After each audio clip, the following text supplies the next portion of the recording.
Je divorce de mon mari parce qu'il défend sa sœur infidèle, mais des années plus tard, il revient en pleurant à cause de ce que sa nouvelle femme lui a fait.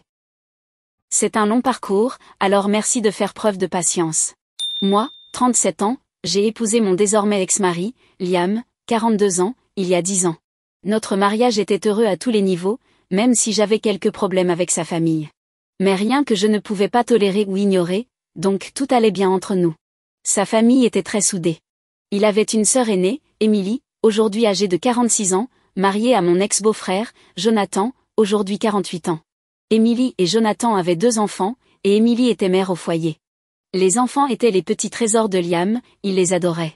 C'étaient de bons enfants, et je les appréciais aussi. Et entre Liam et moi, j'étais celle qui mettait l'ambiance, donc tout allait bien. Il y a environ 5 ans, nous avons traversé une période financièrement difficile. J'ai décidé de faire une pause dans mon travail pour me concentrer sur ma santé mentale. Mon ancien lieu de travail était extrêmement toxique, aucune limite, aucun horaire fixe. On attendait de moi que je sois disponible en permanence, et mes supérieurs ne m'apportaient aucun soutien. J'étais dans un état mental horrible à ce moment-là et j'ai décidé de faire une pause. J'en ai discuté avec Liam, et c'est lui qui m'a encouragé et soutenu dans cette décision. Nos finances avaient toujours été séparées pour les dépenses personnelles, et nous avions un compte commun pour les courses, les articles ménagers, les sorties, etc. En gros, pour tout ce que nous faisions ensemble. Ce compte commun était alimenté proportionnellement à nos revenus. Comme il gagnait plus que moi, sa contribution au compte commun était plus importante, même si nous versions tous les deux le même pourcentage de nos revenus respectifs. J'avais soigneusement analysé mes finances et je ne me suis accordé cette pause que parce que je savais que je pouvais me le permettre. Je n'ai jamais demandé ni même suggéré à Liam de couvrir ma part. En fait, c'est lui qui avait proposé l'idée, et j'avais immédiatement décliné.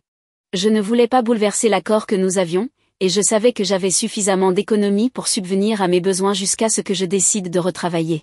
Liam avait aussi un bon poste dans une entreprise multinationale, et rien ne justifiait que nous finissions dans une telle galère financière.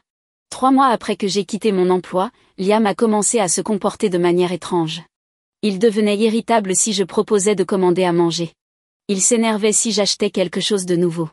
Une partie de l'argent que je dépensais venait du compte commun, mais jamais pour des dépenses personnelles. Si je n'avais pas envie de cuisiner et proposais de sortir manger, il trouvait des excuses idiotes ou devenait carrément désagréable. Après plusieurs tentatives, j'ai laissé tomber. Mais même lorsque je dépensais mes économies personnelles, de l'argent sur lequel il n'avait aucun droit, il se comportait bizarrement. Ce n'était pas du tout son genre, car en toutes ces années de mariage, il n'avait jamais tenté de contrôler ou critiquer ma façon de dépenser mon argent. Je l'ai donc confronté et lui ai demandé ce qui se passait. Au début, il a minimisé, puis il m'a avoué avoir perdu presque toutes nos économies au jeu et qu'il ne nous restait pratiquement plus rien. C'est lui qui gérait nos finances, et je lui faisais aussi confiance avec mon argent.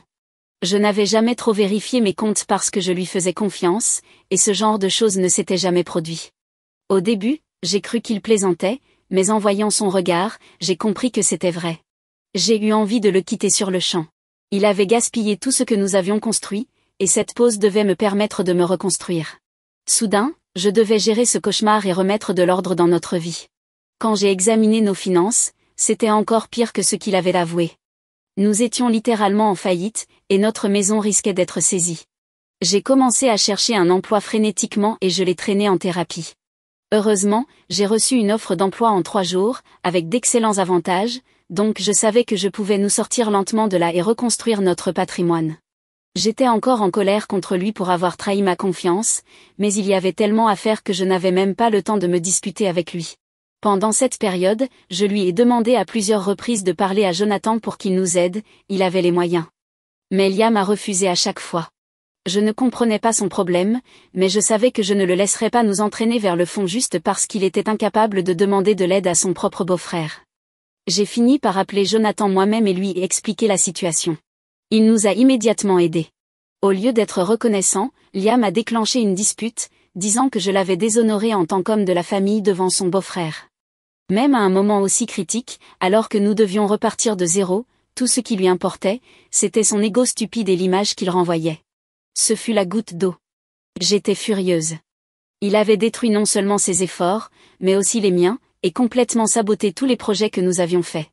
Je lui ai dit qu'il s'était déshonoré lui-même en n'assumant pas ses responsabilités envers notre avenir, surtout que nous avions décidé d'essayer d'avoir un enfant. Je lui ai dit qu'il avait pris une série de décisions stupides et avait gaspillé tout ce que nous avions construit. J'ai aussi posé des limites, en lui disant que je ne ferais pas d'enfant tant qu'il ne se ressaisirait pas. Il s'est encore plus énervé en m'accusant d'être une femme autoritaire, au lieu de me remercier de l'avoir sorti de ce désastre, grâce à l'aide de Jonathan. Petit à petit, sur 1 an et demi, nous avons reconstruit nos finances et remboursé chaque centime à Jonathan. Je lui serai toujours reconnaissante de nous avoir soutenus alors qu'il n'était absolument pas obligé de le faire. Liam, cependant, est resté amer du fait que j'ai accepté l'aide de Jonathan, car il ne voulait pas que sa famille découvre la situation dans laquelle nous étions. Heureusement, Jonathan n'a rien dit à personne, même pas à Emily. Les choses étaient tendues entre Liam et moi depuis, mais je voulais que ça s'améliore entre nous, si ce n'était pas tout de suite, au moins un jour. Mais quelque chose est arrivé qui m'a fait perdre tout respect pour lui. Une fois que nous étions à nouveau sur pied, les choses allaient un peu mieux.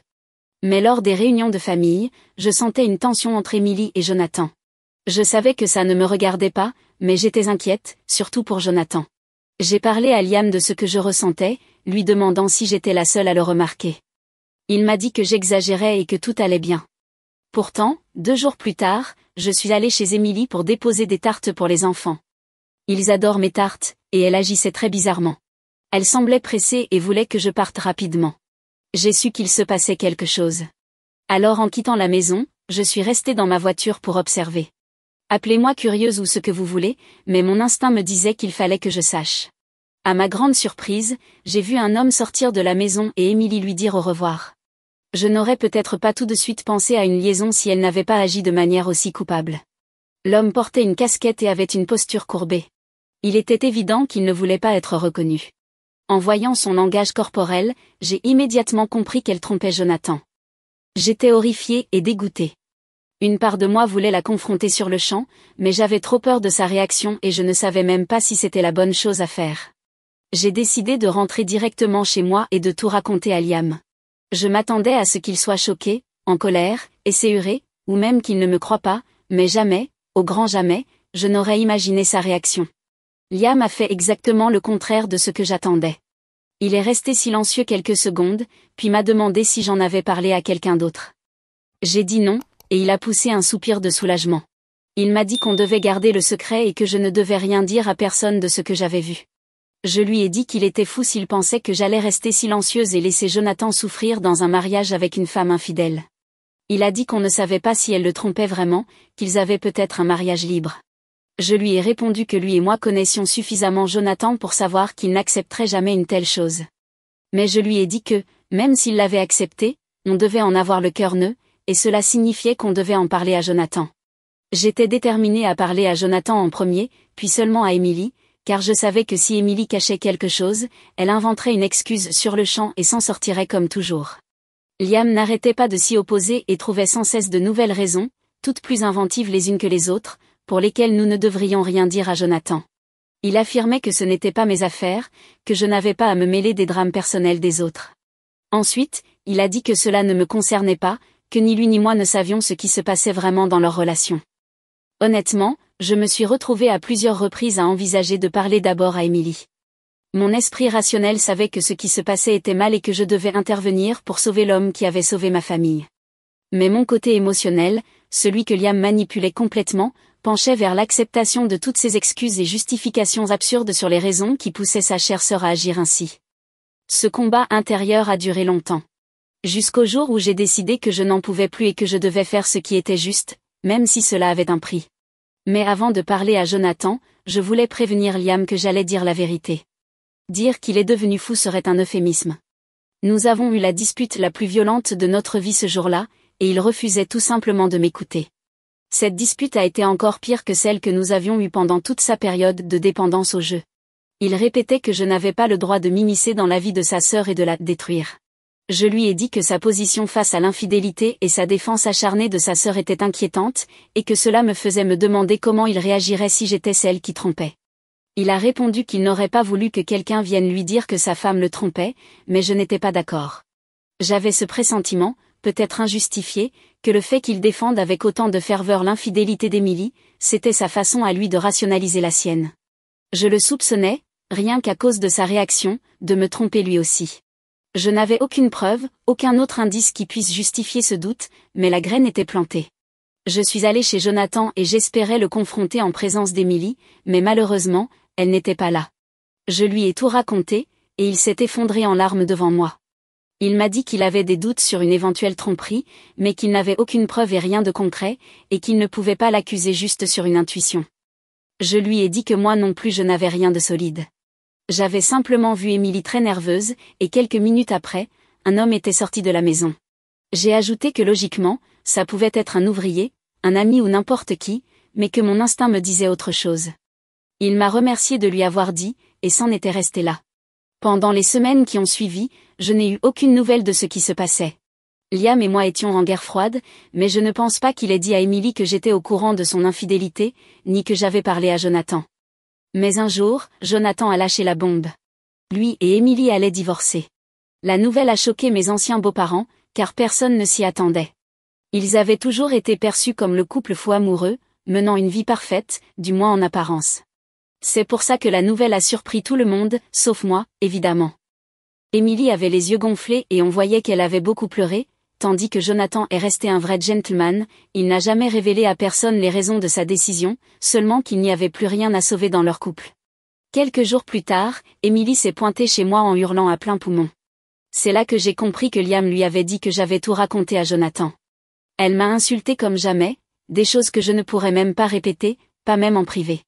Je suis restée calme malgré tout, et je lui ai dit qu'elle ne pouvait s'en prendre qu'à elle-même, que me blâmer ne changerait rien. C'était elle qui avait choisi de tromper son mari, et donc, c'était à elle d'en affronter les conséquences. À ce moment-là, Liam et moi ne nous parlions plus du tout. Vivre sous le même toit que lui était une torture mentale quotidienne. Petit à petit, Emily et Liam ont commencé à monter les autres membres de la famille contre moi. Emily a empêché ses enfants de me voir, et Liam a dit à sa mère que j'avais raconté des mensonges à Jonathan sur la pauvre Emily, et que c'était pour ça qu'ils se séparaient. Du jour au lendemain, je suis devenue la méchante, et tout le monde était tellement occupé à me diaboliser qu'ils ne voyaient même pas qui était le vrai problème. Jusqu'au jour où je n'en pouvais plus et que j'ai craqué. Liam et moi avions des problèmes depuis que sa dépendance au jeu avait été révélée, et avec ce nouveau drame, j'ai su que je voulais divorcer et qu'il n'existait plus rien qu'il puisse faire pour que je le respecte à nouveau. Je ne pouvais pas imaginer passer ma vie avec un joueur compulsif et quelqu'un qui défend l'infidélité. Il agissait comme un homme coupable, et pour être honnête, je craignais encore qu'il me trompe lui aussi. Mais à ce stade, j'étais déjà détachée émotionnellement de notre mariage. Donc même s'il avait une liaison, je crois que je m'en fichais complètement. Cela n'a fait que renforcer ma décision de divorcer. J'ai rassemblé toute la famille et je leur ai dit la vraie raison du divorce entre Emily et Jonathan. Je leur ai raconté ce que j'avais vu, et que j'en avais parlé à Liam, qui avait préféré défendre sa sœur jusqu'au bout. Rien de ce que je disais ne parvenait à le faire changer d'avis, et après que j'ai dit la vérité à Jonathan, les deux complices s'étaient mis à me calomnier publiquement. Je leur ai aussi dit qu'ils m'avaient traité comme une moins que rien pendant toute cette période, et que je refusais de continuer à endurer cela. À ma grande surprise, même mes anciens beaux-parents se sont mis à défendre leurs enfants. C'est là que j'ai su, sans aucun doute, que cette famille était complètement toxique, et que j'avais eu raison de vouloir m'en éloigner pour préserver ma santé mentale. Quand j'ai annoncé publiquement que j'allais aussi demander le divorce, un silence de mort a envahi la pièce. Liam avait les yeux écarquillés comme des balles de tennis, on aurait dit qu'on venait de le frapper à la tête, et je ne peux même pas décrire la satisfaction que j'ai ressentie à ce moment-là. Je lui ai aussi dit que, puisqu'il était si proche de sa famille, il devait quitter ma maison dans les 2 semaines à venir, car j'étais déterminée à aller de l'avant. Son ton a complètement changé, il s'est mis à s'excuser et à dire qu'on pouvait arranger les choses. Pour être honnête, on aurait pu, mais je n'en avais pas envie. Il a tenté de se rattraper, a organisé des sorties en amoureux, réservé des soins en spa, comme si mon problème était un manque d'attention. Il ne comprenait pas la gravité de la situation. J'ai dû m'asseoir avec lui et lui dire que je le quittais parce que je n'aimais plus l'homme qu'il était devenu. Et ça, ce n'était pas quelque chose qu'il pouvait changer. Ma décision était irrévocable. Il lui a fallu du temps pour l'accepter, mais il l'a finalement fait. Il a fini par quitter la maison, et notre divorce a été rapidement finalisé, à peu près au même moment que celui de Jonathan et Emily. En quelques mois, j'ai vendu ma maison et j'ai déménagé dans un autre état pour une meilleure opportunité professionnelle. Cela fait maintenant 3 ans que j'ai pris ce nouveau départ. Depuis, je n'ai plus aucun contact avec cette famille. Je parle encore de temps en temps avec Jonathan, mais c'est tout. Il y a 2 jours, j'ai reçu un message d'un numéro inconnu. C'était Liam, en larmes au téléphone, disant qu'il avait commis la plus grosse erreur de sa vie en me laissant partir, qu'il aurait dû se battre davantage pour me garder et faire confiance à mon instinct à chaque étape. Je n'étais pas vraiment d'humeur à entendre ses regrets, alors je lui ai demandé ce qui se passait. Apparemment, il s'était récemment marié avec une amie d'Emily et était heureux. Mais depuis la semaine dernière, Emily et sa nouvelle femme ont disparu. Au début, il a cru qu'il leur était arrivé quelque chose et a contacté la police. Mais la police lui a répondu que les deux étaient en sécurité et lui a demandé de ne pas chercher à les joindre. En gros, sa nouvelle femme et sa sœur ont vidé son compte bancaire et se sont enfuis ensemble. J'espère pour lui que c'est juste des vacances et qu'elles reviendront, parce qu'il est complètement fichu si c'est plus grave. Il pleurait au téléphone comme un petit garçon, et au lieu de le réconforter, j'avais envie de lui rire au nez. Appelez-moi cruel, mais c'est comme ça. Il a cherché ce qui lui arrive, et maintenant, il peut dormir dans le lit qu'il s'est fait. Je lui ai dit que j'étais désolée de ce qui se passait, mais que je ne comprenais pas pourquoi il m'impliquait dans son drame personnel. Il est resté silencieux un moment, et je savais que j'avais dit ce que j'avais à dire. Il a dit qu'il voulait mon aide pour essayer de retrouver où elles étaient, et aussi mon avis sur comment redresser ses finances, puisque c'était moi qui l'avais sorti du pétrin la dernière fois. Je lui ai dit de prendre sur lui et que je ne l'aiderais pas. Je lui ai dit que je n'avais plus rien à voir avec lui, et que tous les problèmes qu'il rencontrait étaient les siens et uniquement les siens. Et j'ai raccroché. Ça me fait mal de l'admettre, mais je suis ravie qu'il fasse enfin face aux conséquences d'avoir ruiné ma vie. Je suis heureuse d'avoir divorcé et je ne veux absolument pas qu'il revienne dans ma vie. Il m'a fait travailler si dur pour reconstruire notre patrimoine, et ensuite il m'a montré son vrai visage et son opinion sur l'infidélité. C'est ce qui m'a le plus blessée. Si j'avais su qu'il deviendrait comme ça, je serais partie dès qu'il m'a parlé de ses dettes de jeu. Mais je suis restée. J'ai travaillé dur, tout fait pour lui. Tout ça n'a rien valu. C'est ça qui m'a le plus bouleversée. Et je suis soulagée que ses actes et ses mauvaises habitudes finissent enfin par le rattraper, et qu'Emily l'ait trahi, lui de toutes les personnes possibles. Mise à jour 1. Une petite mise à jour, j'ai fait quelques recherches parce que c'est récent, alors pourquoi pas? J'ai découvert qu'Emily et la femme de Liam, qui n'a que 21 ans soit dit en passant, ont réservé un voyage en Europe et dépensent sans compter. Elle publie fréquemment sur les réseaux sociaux, ce qui me rend un peu suspicieuse parce que ces informations sont publiques et donc facilement accessibles. Elles ont posté sur Instagram, entre autres, mais je pense qu'elles ont bloqué tous les membres de la famille pour que personne ne sache ce qui se passe de leur côté. Je ne sais pas si je devrais dire à Liam ce que j'ai trouvé ou non, une partie de moi pense que je devrais au moins l'informer et l'aider avec ces informations. L'autre partie me dit que si je l'aide, il va s'accrocher à moi comme une sangsue et me demander encore plus de faveurs. De plus, si moi j'ai pu trouver où elles étaient, lui aussi le pourrait, s'il se décidait à utiliser sa tête au lieu de pleurnicher. Il m'a envoyé un autre message larmoyant disant qu'il avait besoin de mon aide sinon il allait sombrer. Je n'en peux plus de ces jérémiades tous les 2 jours, et j'envisage de céder, mais je ne suis pas sûre. Mise à jour 2. Cela fait un moment depuis ma dernière mise à jour, et de nouveaux drames ont éclaté. J'ai fini par lui dire ce que j'avais trouvé, et il m'a remercié puis a commencé à demander encore plus de faveurs. Mais je lui ai dit que là, je mettais un terme. Je ne répondrai plus à ses appels ou à ses demandes. Il avait l'air vexé, mais il a ravisé ses paroles et n'a pas insisté. Je pensais que c'était fini car il ne m'a plus appelé après ça.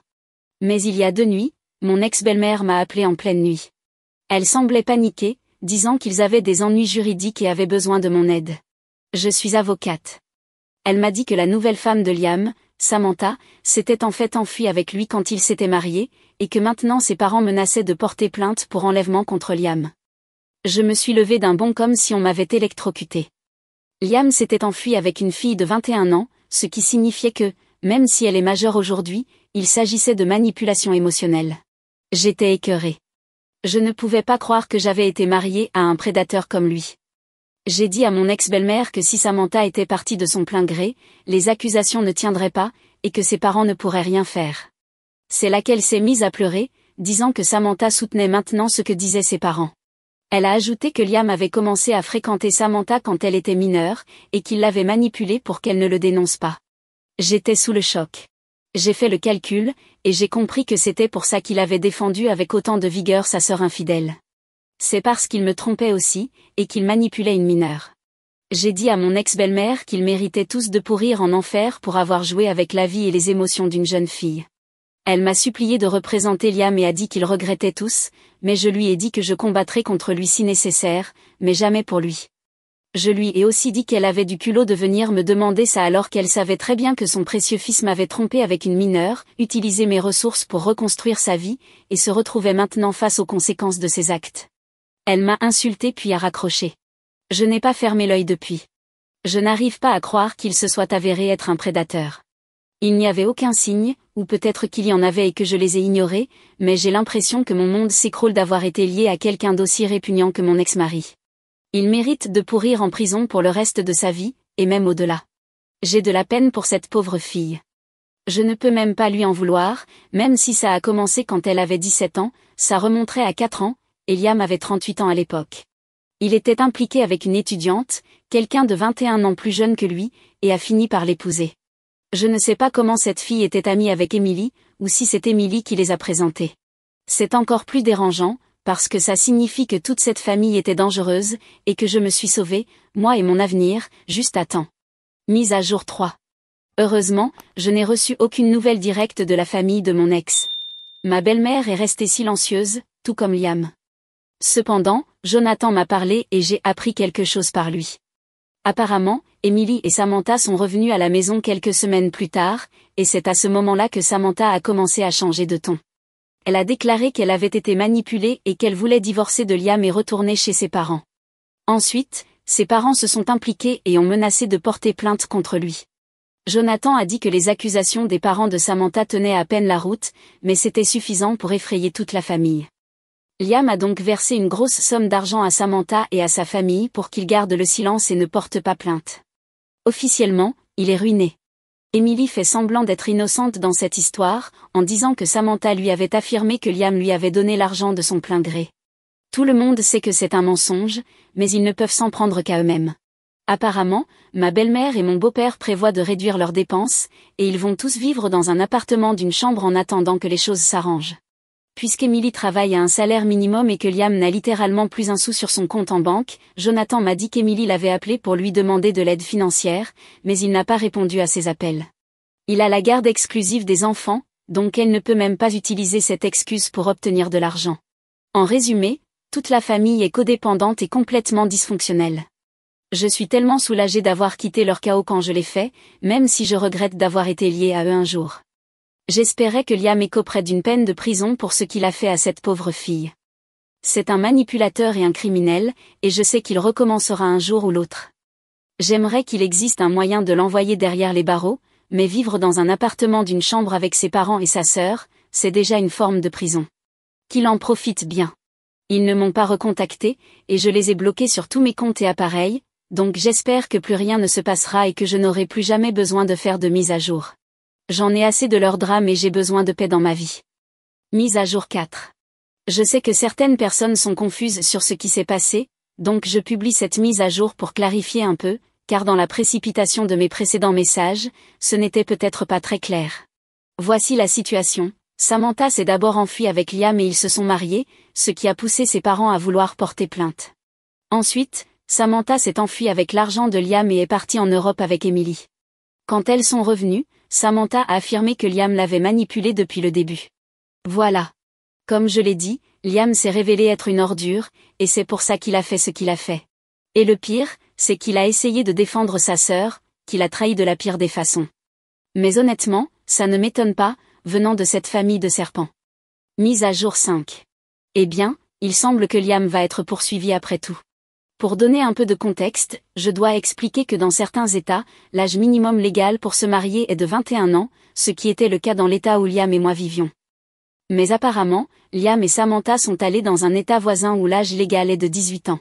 Le problème, c'est que changer d'État ne rend pas le mariage légal pour les résidents d'un autre État, surtout s'ils reviennent vivre dans l'État où ce n'est pas légal, donc un procureur a décidé de poursuivre l'affaire, et il risque quelques années de prison.